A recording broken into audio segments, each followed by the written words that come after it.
Hello friends, I am Somnath Kundu. Welcome to my channel target next state. আজকে নিয়ে এসেছি একটা বিশেষ খবর নিয়ে, এবং খবরটা হচ্ছে কেন্দ্রীয় সরকারের অধীনস্থ স্কুলে বিশেষ শিক্ষক নিয়োগ। হ্যাঁ, ঠিক শুনছেন, কেন্দ্রীয় সরকারের স্কুলে বিশেষ শিক্ষক নিয়োগ। দেখে নেব ডিটেলস নোটিফিকেশনটা। আপনারা স্ক্রিনে দেখতে পাচ্ছেন এখানে অ্যাটমিক এনার্জি এডুকেশনাল সোসাইটি, এবং রিক্রুটমেন্ট নোটিশ নাম্বার হচ্ছে 2024, এবং হচ্ছে autonomous body, department of the autonomic energy, government of India, recruitment notice. তো এইখানে এদের যে অ্যাটমিক এনার্জি যে এডুকেশনাল সোসাইটি, এদের প্রায় 30টা স্কুল এবং জুনিয়র কলেজ রয়েছে, যেখানে বিভিন্ন এই 15টা টোটাল সেন্টার আছে, এবং এই 15টা সেন্টারে টিচার রিক্রুটমেন্ট হচ্ছে, এবং তার মধ্যে স্পেশাল এডুকেটর নেবে তারা। তো কি কি টিচার রিক্রুটমেন্ট হচ্ছে বা কি স্পেশাল এডুকেটর হচ্ছে, তার ক্রাইটেরিয়া কি, তার কি কি কোয়ালিফিকেশন লাগছে, পরীক্ষা কি হবে, এই সমস্ত ডিটেলস এই ভিডিওটার মাধ্যমে আজকে আমরা জেনে নেব। তাহলে প্রথমে দেখছেন আমাদের এখানে কি দেখাচ্ছে না, এই 15টা সেন্টার আছে অল ওভার ইন্ডিয়া জুড়ে, যে কোনো সেন্টারে কিন্তু এর পোস্টিং হতে পারে। আচ্ছা, এবার দেখে নেব, নিচে যাব যে কোন কোন ক্যাটাগরিতে টিচার রিক্রুটমেন্ট হচ্ছে। একটা হচ্ছে কি প্রিন্সিপাল পদের জন্য, আর একটা হচ্ছে স্পেশাল এডুকেটর পদের জন্য। প্রিন্সিপাল পদের জন্য কটা পোস্ট আছে? ছটা, এবং স্পেশাল এডুকেটর পদের জন্য আছে 3টে। তো এখানে 3টে দেখে অতটাও করার কিছু নেই, কারণ হচ্ছে এখানে লাইনটা যদি আপনি পড়েন, the number of the advertising the vacancy may vary, they may decrease or increase the depending upon the actual requirement. ঠিক আছে, তার মানে এখানে ডিক্রিজ বা ইনক্রিজ বলা হয়েছে, ডিক্রিজ হয় না, আর সবসময় ইনক্রিজই হয়, মানে বাড়ে, ভ্যাকান্সিটা বাড়ে। তো যাই হোক, স্পেশাল এডুকেটর রিক্রুটমেন্ট হচ্ছে সেন্ট্রাল গভর্নমেন্টের অধীনস্থ স্কুলে। তো আমি দেখে নেবো ডিটেলসটা কি আছে এর মধ্যে। যেমন এখানে হচ্ছে principal, post of the principal. অবশ্যই প্রিন্সিপালটা আমরা দেখবো না, কারণ প্রিন্সিপালের জন্য অনেক ক্রাইটেরিয়া প্রয়োজন আছে। ঠিক আছে, অতএব যাদের প্রয়োজন তারা এটা বিষয়টাকে দেখে নিতে পারে ওয়েবসাইট থেকে ডাউনলোড করে। আমি স্পেশাল এডুকেটর রিক্রুটমেন্টের বিষয়টার উপরই জোর দিচ্ছি। আচ্ছা, এই দেখুন এখানে রয়েছে কি essential minimum qualification for the post of special educator. ঠিক আছে, স্পেশাল এডুকেটর। আচ্ছা, তাহলে এবার কি দেখবো? 4.1-এ কি লেখা আছে? 3 years bachelor degree in any subject. তার সঙ্গে কি B Ed special education with 50% marks equivalent to CGPA from recognized university, BEd in any subject other than special education, BEd in any subject other than special education, এবং 2 year diploma in special education, diploma করা যদি করা থাকে special এডুকেশনের ক্ষেত্রে, from a recognized university, at least 50% marks in aggregate or equivalent to CGPA from recognized university. Next হচ্ছে BEd in any subject other than special education, post graduate professional diploma in special education from a recognized university with at least 50% marks in aggregate equivalent to CGPA from recognized university. এর সঙ্গে কি চাইছে 4.3-তে? বলছে pass হচ্ছে CTET paper 2। তার মানে এটা primary recruitment নয়, এটা হচ্ছে 6 to 8 এর recruitment, conducted by the CBSE, এবং এনসিটি অ্যাপ্রুভ রয়েছে। সেরকম সিটেট পাস থাকলে কিন্তু এখানে অবশ্যই অগ্রাধিকার পাওয়া যাবে, এবং সিটেট পাস রিকোয়ারমেন্ট কিন্তু এখানে চাইছে সিটেটের। আর হচ্ছে কি proficiency in the teaching in English medium essential. এটা কিন্তু ইংলিশ মিডিয়াম স্কুলে পড়াতে হবে, তার জন্য ইংলিশটা কিন্তু জানাটা কিন্তু খুব এসেন্সিয়াল এখানে ব্যাপার।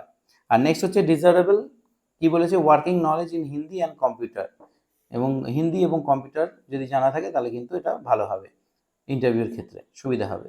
তাহলে এই হচ্ছে যে স্পেশাল রিক্রুটমেন্টের যে মিনিমাম কোয়ালিফিকেশনটা রয়েছে। তার মানে এটা 6 to 8-এর রিক্রুটমেন্ট, 6 to 8, যেহেতু পেপার 2 বলছে, সিটেট পাস থাকতে হবে, আর ইংলিশ মিডিয়াম হতে হবে এসেন্সিয়াল। ঠিক আছে, নেক্সট হচ্ছে কি এজ লিমিট। এজ লিমিটটা দেখে নেবো কি আছে। আচ্ছা, এজ লিমিট হচ্ছে স্পেশাল এডুকেটরের ক্ষেত্রে দেখাচ্ছে মিনিমাম 18 এবং ম্যাক্সিমাম হচ্ছে 35।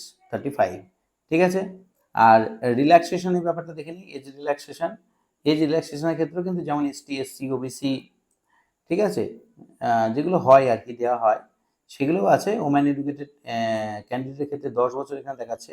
এরপরে এরও কিন্তু বিশেষ বিশেষ ভাগ আছে, আপনারা অ্যাপ্লাই করলে কিন্তু সেখানে জানতে পারবেন। ঠিক আছে, নেক্সট কি বলছে?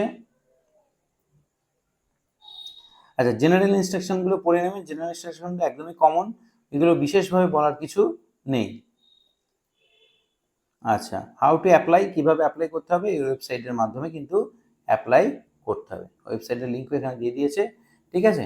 এই ওয়েবসাইটের মাধ্যমে কিন্তু আপনাদেরকে অ্যাপ্লাই করতে হবে। নেক্সট কি আছে? আবার জেনারেল ইনস্ট্রাকশন আছে। আচ্ছা, কী কী ডকুমেন্টস দিতে হবে তার একটা লিস্ট এখানে দিয়ে দিয়েছে, যে ডকুমেন্টসগুলো এখানে এসেনশিয়াল লাগবে এগুলো পড়ে নেবেন। এই কমন ফ্যাক্টর সবই, মাধ্যমিক, উচ্চ মাধ্যমিক, বিএড এর ডিগ্রি, গ্র্যাজুয়েশনের degree, marksheet, certificate, PWD degree, এই কমন ফ্যাক্টরগুলো এখানে কিন্তু আর রয়েছে। আচ্ছা, অ্যাপ্লিকেশন ফি এবং মোট কি? অ্যাপ্লিকেশন ফি হচ্ছে 750 টাকা এবং 12/7 এটা হচ্ছে অ্যাভেলেবেল হবে। Payment mode window shall be available, 12/7 পর্যন্ত এটা অ্যাপ্লিকেশন করা যাবে। এবার দেখে নেবো যে এখানে পরীক্ষার ক্রাইটেরিয়া, রিটেন টেস্ট, সেখানে কি কি থাকছে, এটা কিন্তু খুবই ইম্পর্টেন্ট। আচ্ছা, এখানে রয়েছে principal, for the post of the principal, এটা দেখবো না, এই যে for the post of the special educator, এই বিষয়টাকে কিন্তু অবশ্যই নজর দিতে হবে যে এটা কি বলছে। Central government special educator recruitment করলে তার ক্রাইটেরিয়া, মানে তার কি কি বিষয়গুলো এরা রাখছে, মানে তার মধ্যে কি কি থাকছে, ঠিক আছে? 1 নম্বরে কি রয়েছে? জেনারেল নলেজ, অবশ্যই জিকের ওপর দেখবেন, আমি ভিডিওগুলো কিন্তু দিই।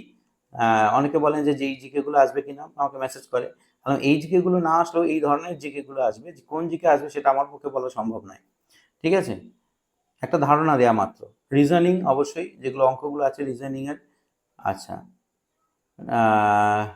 নিউমেরিক্যাল এবিলিটিস, আচ্ছা, ল্যাঙ্গুয়েজ, ইংলিশ এবং হিন্দি, আচ্ছা, টিচিং মেথোডোলজি, এটা তো একটা পার্ট অবশ্যই, আর subject knowledge, BEd special education curriculum as per guideline rehabilitation council of India and NCT. আর মনে রাখবেন যে আপনাদের যে পরীক্ষাটা হবে সেটা হচ্ছে আরসিআই এবং এনসিটির যে স্ট্যান্ডার্ড নর্মস, সেটা কিন্তু মিলিত আকারে এই নর্মসটা হবে। এখানে দেখছেন, এখানে আমাদের নাম্বারের ক্রাইটেরিয়াগুলো দিয়ে দিয়েছে, কিন্তু জেনারেল নলেজ এগুলো কিন্তু খুবই কম নাম্বার আছে। এই সাবজেক্ট নলেজের ক্ষেত্রে কিন্তু এখানে 65 নাম্বার, অনেকটা। সাবজেক্ট নলেজ দেখুন এখানে 65, ঠিক আছে? তার মানে 2 ঘন্টার পরীক্ষা হবে এখানে, ঠিক আছে? টোটাল 100 মার্কসের পরীক্ষা এখানে কিন্তু নেওয়া হবে স্পেশাল এডুকেটর। এখান থেকে কিন্তু অবশ্যই আমরা ধারণা পাচ্ছেন যে কি কি থাকতে পারে, একটা ধারণা কিন্তু অবশ্যই আমরা বুঝতে পারছি যে জেনারেল নলেজ থাকতে পারে, কিছু ম্যাথ থাকতে পারে, ইংলিশ অ্যান্ড হিন্দি বা আমাদের ক্ষেত্রে বাংলা হতে পারে, এবং টিচিং মেথোডোলজি থাকতে পারে, এবং স্পেশাল এডুকেশনের নলেজ, সাবজেক্ট নলেজ কিন্তু অবশ্যই থাকতে লাগবে, এবং তার যে পরিধিটা সেটা কিন্তু অনেক বেশি, মানে ক্রাইটেরিয়াটা কিন্তু অনেক অবশ্যই বেশি। আচ্ছা, নেক্সট কি? আচ্ছা, দেখে নিই কি আছে। Interview for the post of the principal and post of the special educator. আচ্ছা, interview of the principal and interview of the special educator. Skill test for the post of the special educator, তার skill test কিন্তু হবে, মানে বোর্ডে আপনাকে demonstration দিতে হবে অবশ্যই একটা করে, ঠিক আছে? নেক্সট হচ্ছে কি? Number candidate to be call in the interview, কীভাবে কতজনকে ইন্টারভিউতে ডাকা হবে। তো স্পেশাল এডুকেটরের ক্ষেত্রে কিন্তু আপনারা দেখতে পাচ্ছেন একটা পোস্টের জন্য 5 জনকে কিন্তু এরা ডাকছে, একটা পোস্টের জন্য কতজনকে? 5 জনকে কিন্তু ডাকা হচ্ছে। নেক্সট দেখে নেবো কি আছে। স্পেশাল এডুকেটরের কিছু নর্মস আছে, এগুলো পড়ে নেবেন, এগুলো একদম জেনারেল ক্যাটাগরির নর্মস, ঠিক আছে? এগুলো বিশেষভাবে বলে ভিডিও থেকে বড় করার কোনো মানেই হয় না, ঠিক আছে? এবার হচ্ছে ইম্পর্টেন্ট ডেটস। ইম্পর্টেন্ট ডেটস, তাহলে কি হচ্ছে? Last date of the submission of the application, আচ্ছা, শুরু হচ্ছে কবে? 22 তারিখ, শেষ হচ্ছে কবে? 12/7, আর পেমেন্ট হচ্ছে 12/7। অ্যাডমিট কার্ড জানিয়ে দেওয়া হবে, আর হচ্ছে time limit of the reporting the, এটা টেন্টেটিভ অ্যান্সার কি অ্যান্ড থ্রো, এটা 72 ঘন্টার মধ্যে এটা পরে জানিয়ে দেওয়া হবে। মেনলি এই 3টে ডেট আপনাদেরকে জানতে হবে, যে শুরু হচ্ছে 22 তারিখ, শেষ হচ্ছে 12 তারিখ 7, আর এটা হচ্ছে পেমেন্ট ডেটও হচ্ছে 12/7/2024। তাহলে কিন্তু আমরা এটা জানতে পারলাম। আচ্ছা, আর কি আছে দেখে নিই। না, আর সেমভাবে কিছু নেই। এই আর কি কি লিস্টে কি কি আইডেন্টিটি কার্ড, প্রুফ এইসব লাগবে, নিয়ে যেতে হবে, এগুলো কিন্তু লেখা আছে। এগুলো তো কমন ফ্যাক্টর, এগুলো আপনারা সবাই জানেন। তো আমরা অবশ্যই জানলাম যে স্পেশাল এডুকেটর রিক্রুটমেন্ট হতে গেলে তাহলে কি কি হতে পারে। সেন্ট্রাল গভর্নমেন্টের যে গাইডলাইন আছে, আমি পরের দিন গেজেটটাকে নিয়ে আসবো সেন্ট্রাল গভর্নমেন্টে আপনাদের সামনে, যে ওখানে কি বলছে স্পষ্টভাবে, সেটা আপনাদের জানানোর একটু দরকার আছে। এখানে স্পেশাল এডুকেটরের জন্য কিন্তু যে ফুল ক্রাইটেরিয়া আমরা দেখলাম, একটা ধারণা লাভ করলাম যে কি হতে পারে। আপনারা বাড়িতে না বসে থেকে আপনারা কিন্তু পড়াশোনা কিন্তু চালু করে দেন, কারণ যে কোনো মুহূর্তে কিন্তু যদি রিক্রুটমেন্ট হয় তাহলে কিন্তু প্রিপারেশনটা থাকাটা কিন্তু খুবই প্রয়োজন। আচ্ছা, আর একটা জিনিস, নোটিফিকেশনটা কবে দিয়েছিল? রিসেন্টলি দিয়েছে, ওয়েবসাইটেই দিয়েছে, ঠিক আছে, দু চার দিন আগেকারই, ঠিক আছে।